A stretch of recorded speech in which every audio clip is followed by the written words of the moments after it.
The Second World War brought much suffering and grief to all mankind. It was hard both on the battlefields and on the home front, but it was no less hard for those who, due to military circumstances, remained in the occupied territories. The instinct of survival is inherent in every human being, and people, having found themselves under the German occupiers, try to survive. Payback for many came after the war, when the heroes returned from the fronts, and the inhabitants of the occupied territories were considered traitors and collaborators of the Nazis. Europe was captured by the soldiers of the Third Reich quite quickly. One of the first to capitulate was France, and it also began to bear the costs of the occupation regime. The government of the country, completely bent under the German order, provided construction of new military factories and sent its citizens to work there.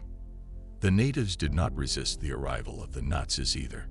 Men worked for the Germans in various facilities and offices and did not feel that they were betraying their homeland.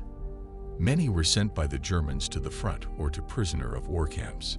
The number of Frenchmen sharply decreased, and those who remained caused contempt among women with their subservient behavior, and many of the weaker sex began to spin love affairs with the conquerors.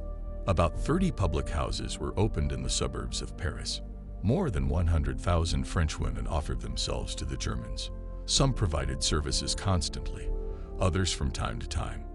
Girls did not hide their relationships, and up to a certain point, the inhabitants of France treated their hobbies calmly, because everyone wants to eat. But representatives of the resistance movement, created in France in 1943, decided to punish the girls who cooperate with the fascists in a special clever way. They decided to cut the naked hair of those who are seen in connection with the Germans, and issued leaflets. If a French woman is ready to be with a German, then she is a traitor to the motherland. We will shear them naked. She has sold out and betrayed her countrymen. Marriage and motherhood await them. They must keep their minds pure. The leaflet read. The resistance members who fought at the fronts were very calm towards the girls who had connections with the Germans. Much more shouty and aggressive were those men who, under the guise of patriotism, actually sat in the bushes until the very end of the war. Blaming women, they covered up their cowardice, inability, and unwillingness to resist the invaders in every possible way. It was they who started the mass harassment. The girls were captured. They made spectacles of them and cut them naked in public squares.